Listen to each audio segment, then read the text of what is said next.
அனைவருக்கும் வணக்கம். இன்னைக்கான ஆன்மீக பதிவில் நாம் பார்க்க போகிற ரொம்ப முக்கியமான ஒரு தகவல் என்ன அப்படின்னு பார்த்தீங்கன்னா, மதுரையில் வைகை ஆற்றில் கம்பீரமாக இறங்கக்கூடிய ஒரு திருவிழா அப்படின்னா சித்திரை திருவிழா அப்படின்னு சொல்லலாம். அழகர் ஆற்றில் இறங்கக்கூடிய நிகழ்வு சித்திரை திருவிழாவில் மிக விமர்சையாக கொண்டாடப்படும். இந்த திருவிழாவில் லட்சக்கணக்கான பக்தர்கள், உலகெங்கிலும் இருக்கக்கூடிய பக்தர்கள் கலந்து கொண்டு பலன் பெறுவாங்க.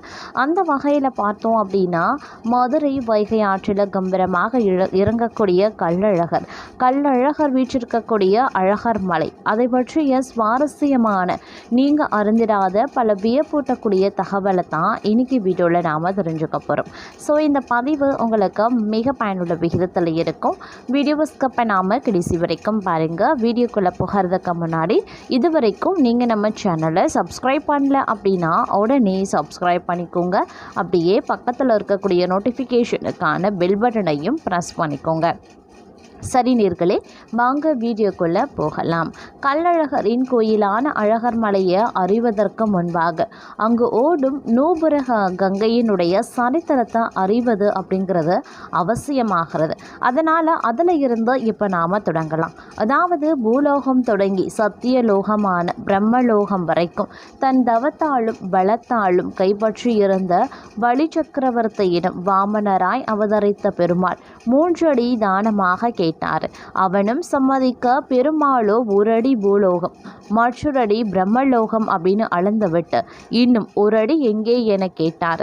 இதனால் பெருமானிடம் தன்னையே அடியாக சமர்ப்பித்தான் பலி சக்கரவர்த்தி. அவ்வாறு திருவிக்கிரம பெருமாள் விலகை தாண்டி தன்னுடைய கால்களால் அளந்த பொழுது பிரம்மலோகத்தில் இருந்த பிரம்மா இவரது பாதங்களை தனது கமண்டலத்தில் இருக்கக்கூடிய நீரால் கழுவினார் அப்படின்னு புராணங்களும் சொல்லுது. அப்போது பெருமாள் தன் காலில் சாட்சி கொண்டிருந்த நூபுரத்தில் பட்ட தீர்த்தமானது பிரம்மலோகத்தின் கீழ் இருக்கக்கூடிய துருவ மண்டலத்தில் விழுந்திருக்கு. அதன் பின் அது சொர்க்கலோகம் வந்தபோது அது மந்தாகினி என்ற நங்கையாகியது அப்படின்னு சில புராணங்கள் தெரிவிக்கிறாங்க. பகீரதன் என்ற அரசன் தன்னுடைய முன்னோர்கள் செய்த பாவத்தில் இருந்து நற்கதி அடைய பிரம்மாவிடம் வேண்டிக் கொண்டு சொர்க்கலோகம் சென்று மந்தாகினியை பூமிக்கு அழைத்து வந்தான். அந்த மந்தாகினி தான் இங்கு கங்கையாக ஓடிக்கொண்டிருக்கிறதா. மந்தாகினியின் தேகத்தை கட்டுப்படுத்த சிவபெருமான் அவளை தன் சிரசில் தாங்கினார். அப்படிப்பட்ட இந்த கங்கையானது அழகர் மலையில் நூபுர கங்கையாக சிலம்பாராக ஓடிக்கொண்டு இருக்கிறது அப்படின்னு சொல்லப்படுதுங்க. இதற்கு வனகிரி, ரிஷபாத்ரி அப்படின்ற பெயர்களும் இருக்கு. விஸ்வகர்மாவால் பிரதிஷ்டை செய்யப்பட்ட இந்த திருத்தலத்தில் யமதர்மராஜா தவம் செய்திருக்கிறாராம். இதே போல பெருமாள் சுந்தரபாகுவாக சேவை செய்த இடம் இதுதானா அப்படின்னு சொல்லப்படுது.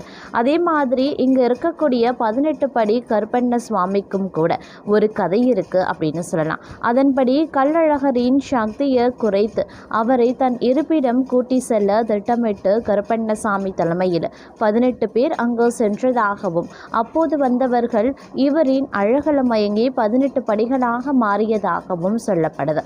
கருப்பண்ண சுவாமி தலைமை காவலாக இங்கேயே அமர்ந்து விட்டாரு அப்படின்னும் நம்பப்படுதுங்க. அழகர் மலையிலேயே அழகருக்கென்று ஒரு தேர் இருக்கிறதாம்.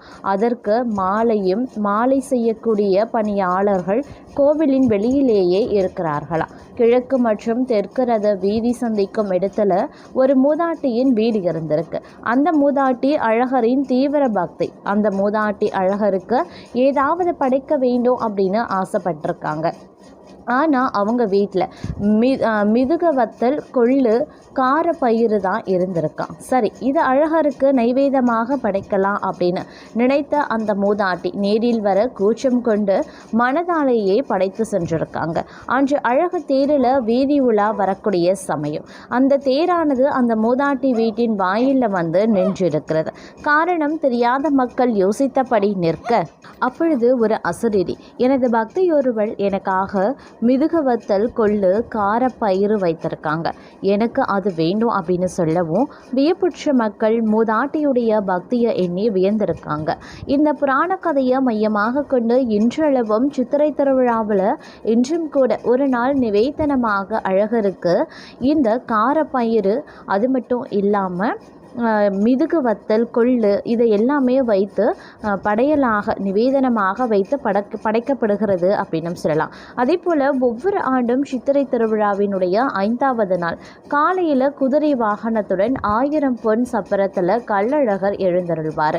அதற்கு பிறகு குதிரை வாகனத்துடன் வைகை ஆற்றில் இறங்குவார். இந்த சப்பரமானது திருமலை நாயக்கர் காலத்தில் செய்யப்பட்டிருக்குங்க. திருமலை நாயக்கர் கள்ளழகருக்கு 1000 பொன் வழங்கி சப்பரம் செய்ததால் இந்த சப்பரம் பெயர் பெற்றது அப்படின்னு சொல்கிறாங்க. அழகர் எந்த வண்ண வஸ்திரம் உடுத்தி ஆற்றில் இறங்குகிறாரோ அதற்கு ஏற்ப அந்த வருடத்தில் வளம் இருக்கும் அப்படிங்கிறது பக்தர்களினுடைய நம்பிக்கை.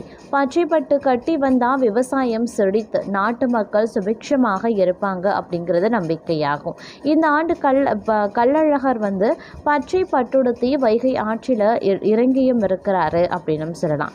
அது மட்டும் இல்லாமல் இந்த சித்திரை திருவிழாவின் போது மீனாட்சி திருக்கல்யாணத்திற்கு பிறகு கள்ளழகர் ஆற்றில் இறங்குவது ஏன், அதுவும் 10 நாள் விழாவின் சுவாரஸ்ய கதையையும் இப்போ நாம் தெரிஞ்சுக்கலாம்.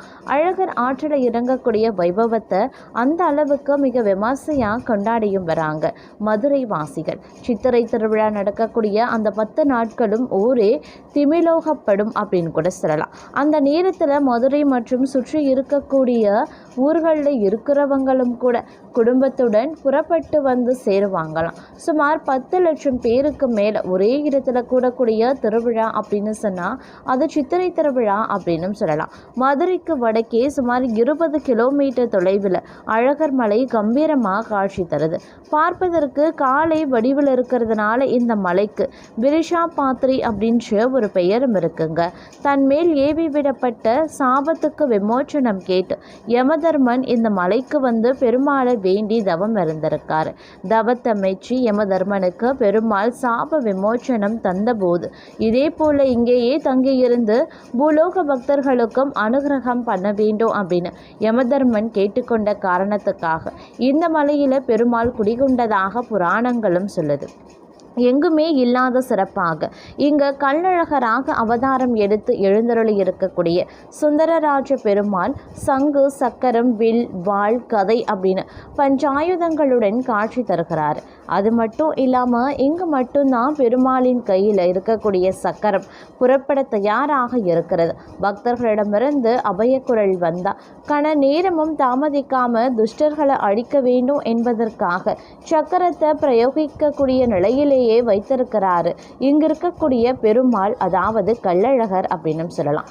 மூலவருக்கு அடுத்தபடியாக ஆதி முக்கியமானவர் சோலைமலைகரசராக விளங்கக்கூடிய உற்சவர் தான். அரபரஞ்சி அப்படின்ற அரிய வகை தங்கத்தலானவர் சோலைமலைக்கரசர். அபரஞ்சி அப்படிங்கிறது தேவலோக தங்கம் அப்படிங்கிறதுனால இந்த பெருமாளையும் தேவலோக பெருமாளாக பூஜிக்கிறாங்க. உலகத்திலேயே அபரஞ்சி தங்கத்திலான பெருமாள் சிலைகள் 2 இடங்கள்ல மட்டும்தான் இருக்கு. ஒன்று நம்மளுடைய மதுரை அழகர் கோவில், இன்னொன்று திருவனந்தபுரத்தில் இருக்கக்கூடிய அனந்த பத்மநாப சுவாமி திருக்கோவில்ல.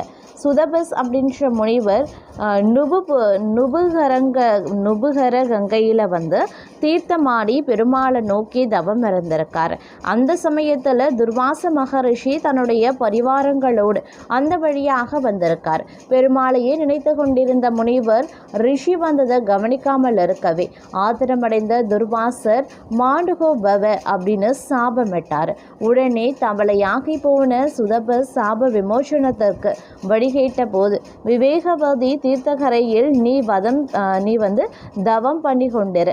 சித்ரா பௌர்ணமிக்கு மறுநாள் அழகர் அங்கே உனக்கு சாப விமோசனம் கொடுப்பாரு அப்படின்னு சொல்லியிருக்கிறாரு துர்வாசர். அதன்படி வைகை கரையில் தவம் பண்ணி கொண்டிருந்த சுதபஸ் முனிவருக்கு விமோசனம் கொடுக்க அழகர் மதுரைக்கு போனதாக புராணங்களும் விவரிக்குது. சித்ரா பௌர்ணமிக்கு 4 நாள் முன்னதாக சித்திரை திருவிழா தொடங்கி விடுதுங்க. முதல் 2 நாட்கள் கோயிலில் இருப்பாரு அழகர். 3வது நாள் மாலை மதுரையை நோக்கி புறப்படுகிறார். ஆரம்ப காலத்தில் கோயிலை விட்டு கிளம்பக்கூடிய அழகர் அலங்காநல்லூர் போய் சேருவார். அங்கு அழகரை குதிரை வாகனத்தில் தூக்கி வைத்து அலங்காரமும் செய்வாங்க. அழகருக்கு அலங்காரம் செய்யக்கூடிய ஊர் அப்படிங்கிறதுனால அலங்காநல்லூராக இருந்து பின்பு அலங்காநல்லூராக மாறி போனதாக சொல்கிறாங்க. அலங்காநல்லூரில் இருந்து தேனூருக்கு வந்து வைகை ஆற்றில் இறங்கக்கூடிய அழகர் அதன் பிறகு வண்டியூருக்கு வந்து மண்டுக முனிவருக்கு சாப விமோச்சனம் கொடுக்கிறார். இதனால் மண்டூர் என அழைக்கப்பட்டு அதுவே மண்டியூராகி பிறகு வண்டியூராகி போகி இருக்கிறதாகவும் தகவல்களும் சொல்லுதுங்க.